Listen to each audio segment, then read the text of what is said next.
Oh, welcome to another episode of Man vs. Marriage. It's me, the Q Dog, up in the hizzle for shizzle, my brizzle. That's right. And I'm in the studio with Coach Rita. Yo, Coach Rita, why don't you tell me what's good? Roll Tide. Oh, see? Look at what you got Lord out have of mercy, I me. wish I had a $100 bill in my pocket. Oh, I might. And then I'm also in the studio with Ashley, the master of cosplay. That's right. Ashley, the producer, and with my lovely wife, who has an affinity for the Kings, thanks to me. Took her to her first Kings game, and Lord have mercy. She's hooked. She leans in when hockey's on now, and if you lean in, that means you love it. So I love it. Is something awesome for your wife to be into sports. I'm Alabama football. I love it. And when the Raiders are not so disappointing, I love watching the Raiders play. And football just my thing. Yes, it is. And I wasn't really big on hockey until I took Hunter one year to a Kings game. We sat on the last row at Staples Center, but it was so amazing. Hockey games are fun. fun. I mean, it's constant moving. It is. There's violence, which is amazing. They're slamming each other in. It's all legal. They're slamming each other into the glass. I mean, they're shooting the hockey puck. It's constant action. You get a break for 20 minutes. And then it's constant action. And you get a break for 20 minutes. And it's constant action. And it's just so fun. And we just took the kids to their first game. We went to the Ontario Reign, which is the minors for the Kings.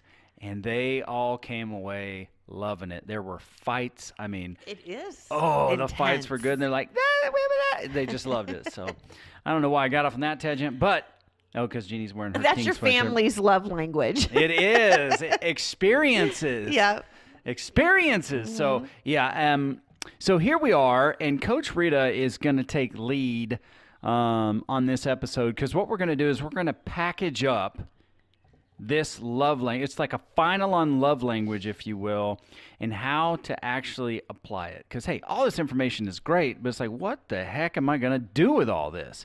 So I think this episode is going to give you the opportunity to get some action items or some tools you can put in your toolbox that will help you start to build something that's meaningful when, because you're finally doing this thing where you're living your life on purpose for a purpose.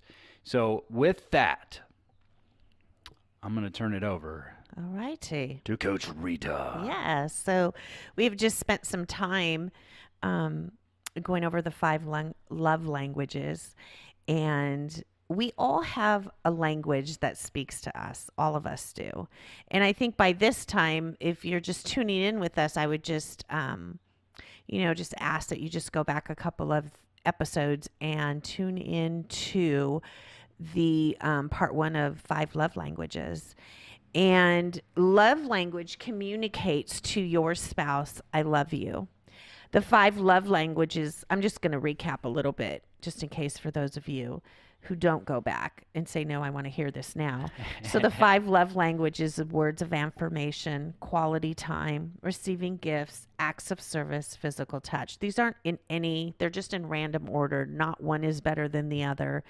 When we communicate to our spouse, I love you, a lot of times, let me just go back. So the 5 love languages communicate to your spouse, I love you. And what I have found more times than not is that you usually come to a point in your marriage that you can say, you hear people say, he doesn't love me anymore, or she doesn't love me anymore. And this is why Gary Chapman came up with this 5 love languages, that he saw a pattern as he was counseling married couples, that they always came to this place in their marriage, that I don't love them anymore, or they don't love me anymore. It's because he came to understand that they weren't speaking the language that they needed to say that I love you. So true. So this is just something that I feel, and I know Quincy and Jeannie has seen a great outcome to understand love languages. So this is just a tool in your guys' toolbox to take, and I'm just going to go into some real practical things that you can do. A positive act, I'll start with this. A positive action are based on choices, not feelings. Come on. So true. So a positive action are based on choices, not feelings. I say this because using this tool is an action on your part. It's not basically how you're going to feel about doing this. That's right. It's an action on your part that you're intentionally doing something to produce something out of it. It's just not how you feel. And it's about learning your spouse's language and applying it. Another quote that I'm going to give you, and I think we talked about this back on episode 18 when we first were discussing the 5 love languages, is that when an action doesn't come naturally to you, it's a greater expression of love. If you just think about that, if an action that I do isn't something that comes naturally to me, that it's something that I have to work at, it's something that I have to apply to, it's something that I'm taking a positive action towards, means so much more to the other person. Because what you're saying is that I'm coming out of my comfort zone in what's familiar to me and what comes natural to me, and I'm going to put myself out there to benefit you. That's very so well it's said. it's just looking at these things a little bit in an unselfish way when you're looking at love languages. So how do you apply these tools? What does this all look like? The first thing you need to do is go on to the website and you take the quiz, the 5 love languages, and you discover what it is your primary love language is. Once you find that out for yourself, once you find that out for your spouse, then you come together and you go over them and you have a conversation in regards to what does that mean to you and what does that look like to you? Because if you've discovered over the last couple episodes what Quincy thought quality time meant to Jeannie wasn't even it. So you really do have to communicate to each other because like I've said before, love has a different meaning for everybody and what it looks like. And if I could give like just a practical, because I'm such a practical type thinker. Think of it this way, guys. If your wife is going to cook you a steak or you're going to cook her a steak, what good is it if she cooks the steak for you the way she likes it? Are you really going to enjoy it as much as if she cooks it and says, hey, I made this just the way you like it? Then you're going to enjoy whatever was prepared for you that much more because it's just like speaking your language. This is just the way that you like it. Exactly. Great analogy. Thank you very much. Great analogy. Because another example I was going to use also is how do you know if you hit the mark? Like, Jeannie's love language is physical touch. Jeannie, now that Quincy's love language is quality time. How do you know at the end of the day, like, you hit the mark? Like, you've discussed this, you communicate it, you said, this is what I need from you, this is what it looks like. Like, you get down to the nitty gritty and you figured this thing out. How do you know, like, you hit it? So the best analogy that I could give you, men out there, is think of the gas gauge. If you look in your car and you're looking at the gas gauge, obviously it's full and it's empty. So your love tank is that representation. So your love tank could either be the full and you are full and you're exploding and you're great, love is good. Or you could look at it at the E and it's empty and you haven't been filled up and you're like searching and needing some gas station like really quick because you're just going to flatline. So if you use that diagram as a tool to see whether or not you hit the mark. So at the end of the day, the beginning of the day, however you guys decide to do this, is you ask each other that question. How's your tank? Like, are you full?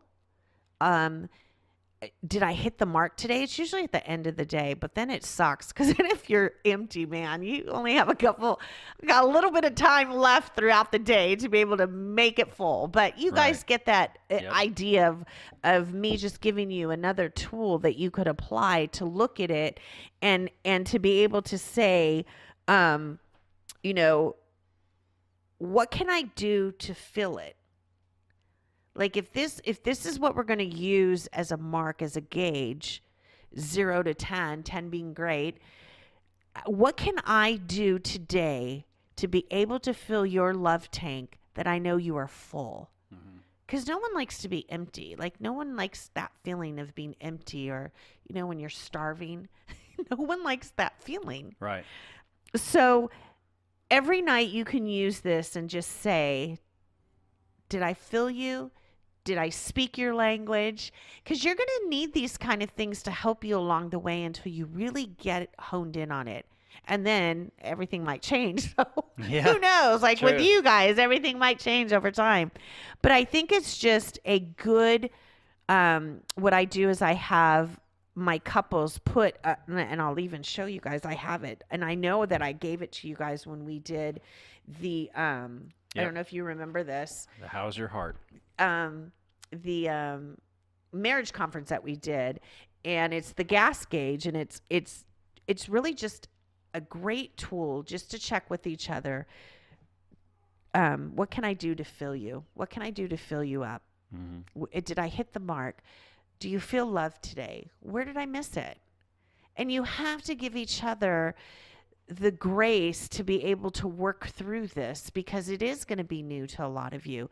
It is probably something that you've never heard about before. And it's like, wait, I didn't know my wife or I didn't know my husband had a language that I'm not speaking. That's right. So you have to help each other along the way. And this is just one tool that, Bill and I still to this day will say to each other in the morning, what do you need from me today? That is like a given that we ask each other in the morning. And then for him and I, it's like, are you doing okay? That means let me in.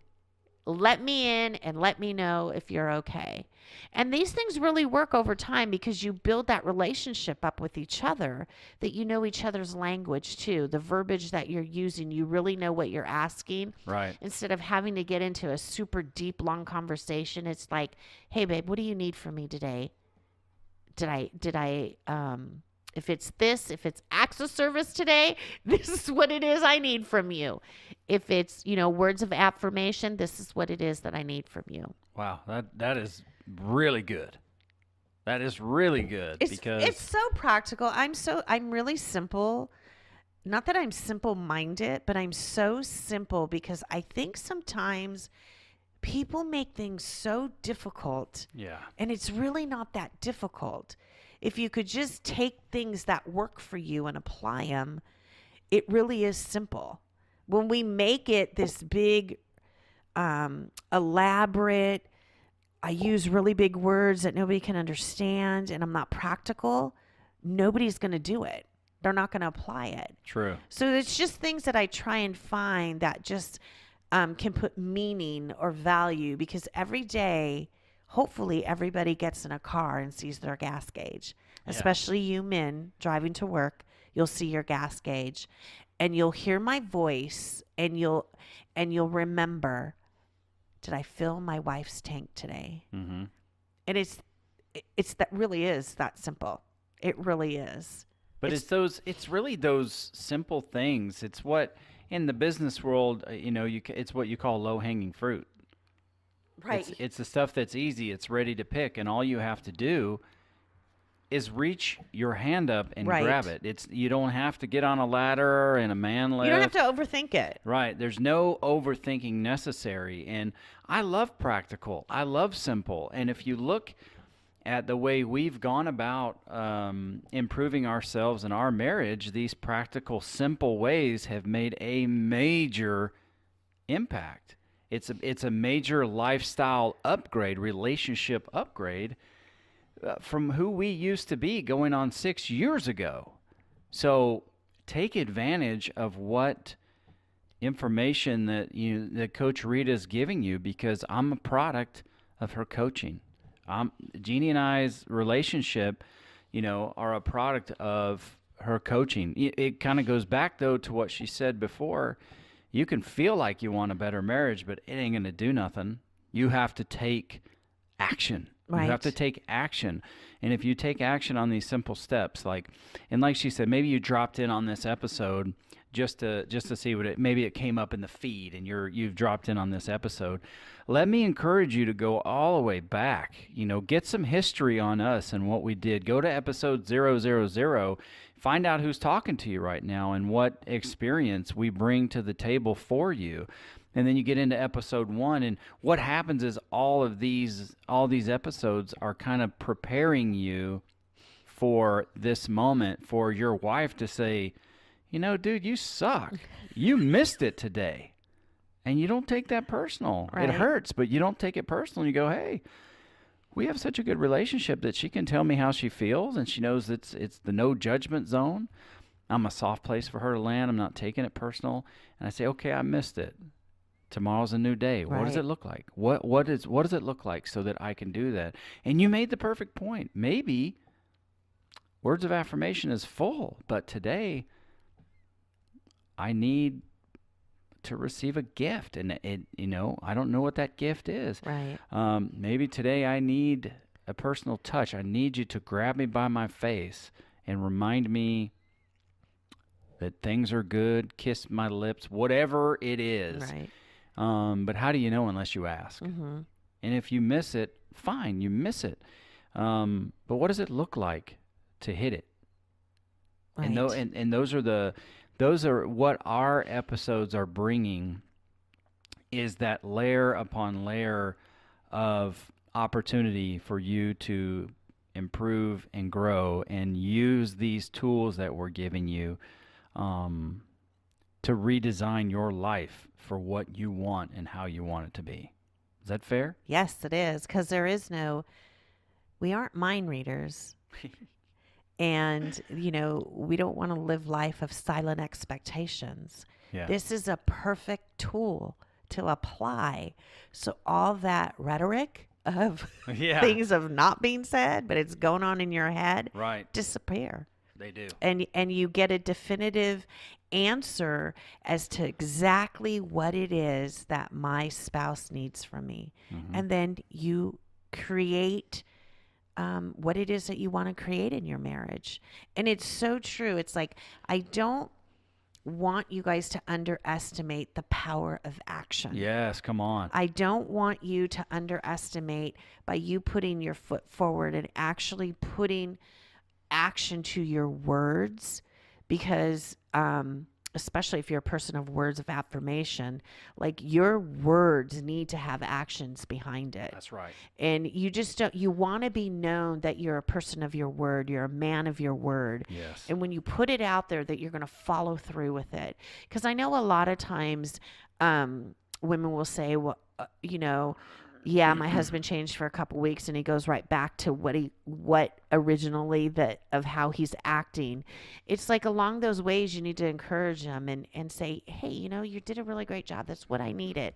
Or, I appreciate you doing this, because that really spoke to me. That really showed me that you're listening and you're caring. It's we both have parts to play in this. Right. And it's so true what you said, Quincy, that every episode is a layering upon layering upon layering, that you get to this part, and we're not talking to immature people that have no clue as to what it is that they're doing in their marriage, that we've layered this enough that hopefully by this time you're not taking things personal, and you're not thinking that your spouse is a mind reader. Right. Okay, we're beyond that. Like, we're not talking to that per se at this moment, because go back and listen to our episodes. Yeah, and that's something that will really help you to understand where we're coming from. Just to kind of piggyback on what you said, when it's like, hey, your wife, or you're telling your wife something, and it's hard. We went through a whole episode about hard talks and about how to address them.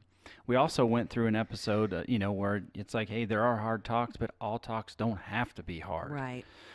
So there's some just really, really valuable episodes that lead up to this crescendo of here on how to apply these love languages, because I think what Jeannie said, like, you coached her in real time on the last episode, and what we all want really is to feel like we matter. Yes. We want to feel like what makes me happy matters to you. Yes. And if you get to that point, I'm telling you, just from 6 years ago, whether it's our sex life or it's our dating life or it's our hard talks life or whatever area of our life you can name, there is such a deeper connection between Jeannie and I now. And what I thought was possible, I didn't even envision when we set out on this quest that it could be as good as it is right now. Mm-hmm.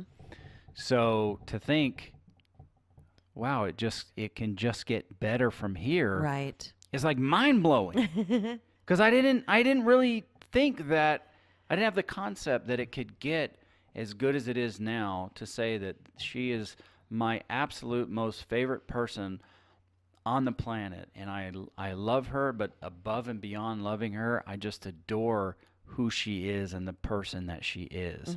Mm-hmm. I was just at a place when we started, I was still kind of butthurt that I was at a 7 and she was at a 5, So it's like that, once you get over, once that burns off. The initial sting. Yeah, the initial sting there. It's like, yeah, but I'd rather know.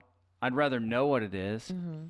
But I'm just here as a walking testament that if you apply what we're giving you, you have to make it your own. But if you apply these things and you just remain consistent, don't get overwhelmed about all the choices and changes that you think you have to make. Just deal with today. Deal with today. You got to have the long game here, right? Like we talk about all the time of who you want to be. But don't be overwhelmed about the long game. You have to do the small disciplines Right.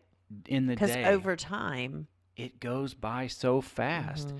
And before you know it, you have become a different person, a more better version of yourself. And people will start to tell you there's something different about you. right. You'll start to grow up in your own right. Mm-hmm. And that is good for a man to have, especially in your marriage, but also with your children. Because I had 6 of our kids do the love language yesterday. Uh-huh. I was like, if communication is such a hard situation that we're going through now with having, I have 3 16-year-olds. Well, I have a 17-year-old. He's Hunter and Kirsten, 16 and 17, because the triplets are 16 now. Right. I didn't have them take it because getting them to take the I don't know. That one's going to take That's a whole some, different autism ball game. has a funny thing about it. Right. But the other 6 girls, so I've got 2 that are 16. I got one that's 14 going to 15. I've got 2 that just turned 13. And then one that is 11 headed to 12. And right now, communication and competition in our house to communicate is at an all-time high because they're starting I to could become, only imagine. they're not little kids anymore. Right. God, it breaks my heart.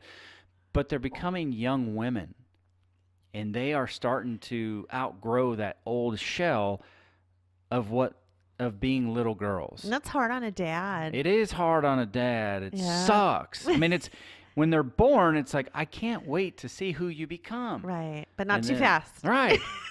And then after a while, it's like, oh, I really like you. And then after a while, it's like, I don't like you very much right now. And then something changes and you start to develop an actual relationship with these people. And it's like, I have to work through you becoming a young woman and eventually moving. And I'm the kind of person that I don't want to set them out on course without preparing them as best as I possibly can. Right. So we did the love languages yesterday, and then I just went ahead and ordered a book because 2 or 3 times a week it's been my goal to get together at 9 o'clock and for a half an hour, right, be intentional about who they're becoming. Mm-hmm. And it's like communication we got to fix this thing here. We got to fix it. So let's get love languages down and let's get a book and start to cover it together so that we can learn how one another. And some of the things were very surprising to me, the way that it came out. And some weren't. And Jocelyn and I were in exact order of each other, just a point off. And Jeannie pointed out, yesterday that from bottom to top, I go 2, 4, 6, 8, 10. That's just funny.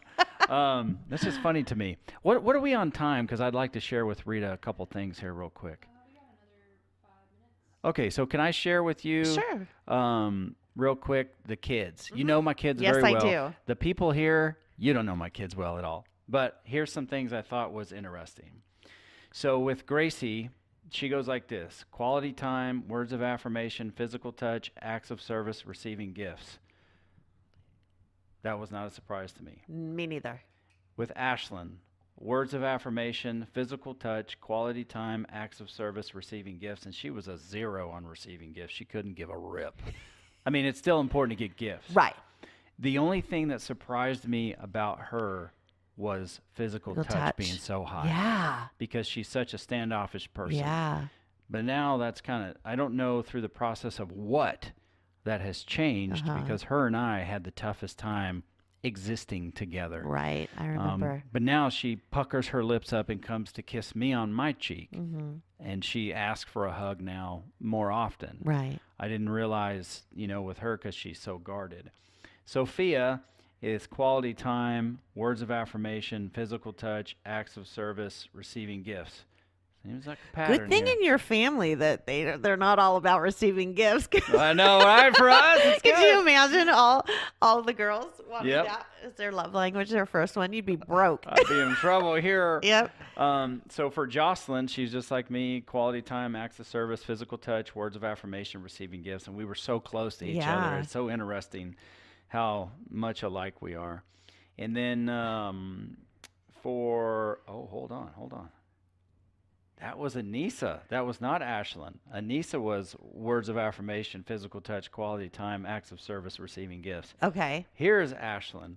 Quality time, words of affirmation, physical touch was 3rd, acts of service, receiving gifts. Everybody receiving gifts is at 0. I mean, at the low end, the last one.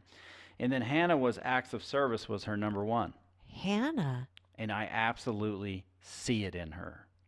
Totally. I absolutely see it in her. That she loves, I don't know, doing things for her or with her. It speaks her language. It's huge. That's her language. And she's totally willing to just do all acts of service for you. Because she loves it. Yeah. Because that's it her. feeds her. Yeah. So she's acts of service, quality time, physical touch, words of affirmation, and then receiving gifts. So really, quality time, words of affirmation are huge. With the exception of Hannah, it's all those top 2 for. And it's funny that you say communication is the thing in your family. It's the lack of. It's all probably emotional. Yes. Yes, More it than is. is, yes. Anything. So that is very interesting. And I'm looking forward to see how that, because I know you're good about buying books and doing that with the kids. It's always funny to hear what the kids have to say, because they always tell me, they'll come, "You're not going to believe what my dad's making us do now." Do they? And I get a kick out of it because I think it's just precious. But that's really interesting that none of them have Receiving gifts. receiving gifts. Yeah. That's really interesting. There's so many. And quality Hannah's time. the only one that comes out with acts of service At the because your top. guys, the majority of you are all low. So that's interesting. I would love to follow that and just We will continue Absolutely. to talk about that because it is so important. You that are parents out there listening, there is a huge need, interest to find out what your kids' love languages are. I just It's had really important because an aha moment. you know they're in this unit with you and your wife, and you guys are trying to understand each other. How much more investing in your children of their love language that they just become so certain in who they are that what it is that they need, and be able to express that because Yeah. you know, in my generation of growing up, that just wasn't the thing to do. It's like you just don't do that. You just pay your own mind, you pay your dues, you work, and you know, you put your head to the grindstone, and that's that. You know, who Yeah. has time to need anything? Right. You know, but in this world today, and what these kids can bring to the table of being certain and confident in who they are, and you being able to put that in them, that's a really great thing. I totally agree, and I'm excited that we're gonna do it, and I look forward to sharing with you. I didn't know they shared that with you, all the things I make them do. Yes. But yeah, what a cool episode. For us, Just very practical. yeah, a good practical wrap up to this love language. And I know in a few months we'll probably come back and Jeannie and I will talk about how we redefined and redesigned how we interact to speak one another's language. Because Yes. it's obvious we have a new language to learn. Yes. Can't go based on what the old stuff is. And I love that. I love the challenge. I love to better myself and where I'm at. And I mean, is there any greater joy in the world I can think of than my wife being fulfilled and loved? There is not one. And when that relationship is solid, you can conquer the world. Anything. There's nothing you can't conquer, man, when your relationship with your wife is completely and totally on point. So know that and then go be that. All right. So reach out to us, coach@manvsmarriagepodcast.com. Yes. Hey, go look at our website. We got plenty of blogs out there too. We got blogs that'll just enrich you, fulfill you. It will make all your dreams come true. And we might have hidden lottery numbers, winning lottery numbers for the future in there. So go check it out. Yeah, it's probably there. That's manvsmarriagepodcast.com. manvsmarriagepodcast.com. Connect with us on Facebook. Man vs. Marriage Podcast. Come check us out. Thanks for listening. We are so proud that you are listening to this podcast, and I know there is value here for you. So go be the best version of yourself you can be. Good night now.